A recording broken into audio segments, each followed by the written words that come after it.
वक्त असी मौजूद आहियूं सखर जे मिलिट्री रोड वारे इलाके में, जिते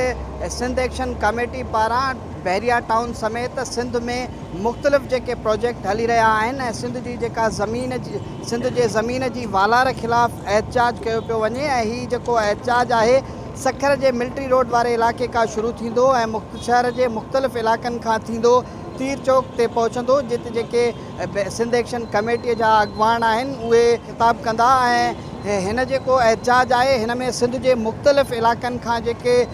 कारकुन आहिनि उहे पहुची रहिया आहिनि। ऐं हिन वक़्तु जेको आहे सिटी पॉइंट वारे इलाके में मिलिट्री रोड ते जेके कारकुन आहिनि उहे गॾु थी रहिया आहिनि। वालार थिए पई सिंध ते ऐं हीअ जेका सिंध एक्शन कमेटी जो बुनियादु पियो बहरिया टाउन जे जेको इन्हनि ॻोठ ड्राया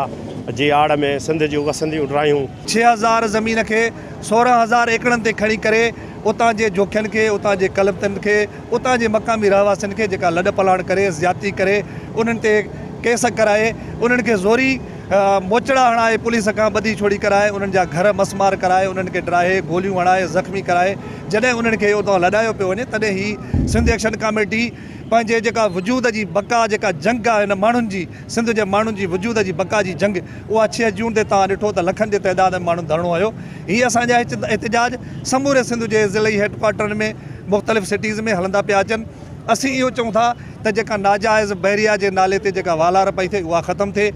आयल जेके कारकुन आहिनि उन्हनि जी ॻाल्हि ॿोल ॿुधी, उन्हनि जो चवणु आहे त बहरिया टाउन जे आड़ में सिंध जे ज़मीन ते कब्ज़ो थी रहियो आहे।